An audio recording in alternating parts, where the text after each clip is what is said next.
Good day mga idol. Narito tayo para malaman kung sino si Koopman Bloodline at kung kailan nagsimula.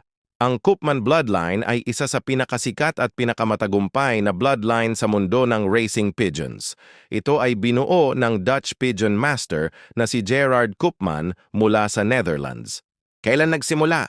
Ang ugat ng Koopman family sa pag-aalaga ng kalapati ay nagsimula pa noong 1927 nang ang ama ni Gerard na si Cornelis, John Koopman, ay magkaroon ng kanyang unang racing pigeons sa edad na 12. Mula rito ay unti-unting nabuo ang pundasyon ng Koopman family strain, Gerard Koopman plus 1.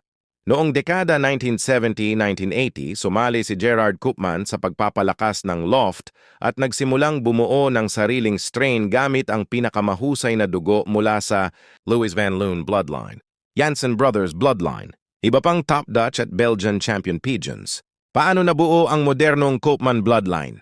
Pinagsama ni Gerard ang Van Loon, Janssen Arendonk, De Quarantiotti, Gouden Duifje, Black Power. Mula sa mga ito ay nabuo ang sariling Koopman strain na kilala sa mabilis na bilis, speed, matinding orientation o pag-uwi. Tibay sa middle at long distance races. Mahusay na breeding ability, Gerard Koopman plus 1.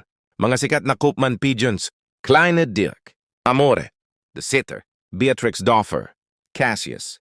Lalo na si Kleine Dirk, na naging isa sa pinakasikat na racing at breeding pigeons sa buong mundo at nagdala ng Koopman bloodline sa international fame. Bakit sikat ang Koopman? Ang Koopman pigeons ay nakapagpanalo ng maraming national races, Olympiad competitions, one-loft races, international championships. Dahil dito, ang Koopman bloodline ay naging isa sa pinakahinahanap na dugo ng mga pigeon fanciers sa buong mundo. Gerard Koopman plus 1.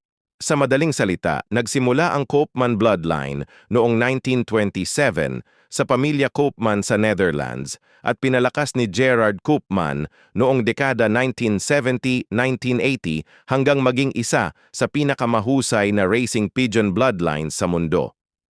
Kung gusto nyo pang maraming kalapati tips, huwag kalimutan mag-follow, react, comment at share sa AD28 LOF TV at pakisubscribe sa YouTube channel ko para lagi kayong updated sa mga post ko. Maraming salamat mga idol sa support, ingat kayo, lagi at happy flying!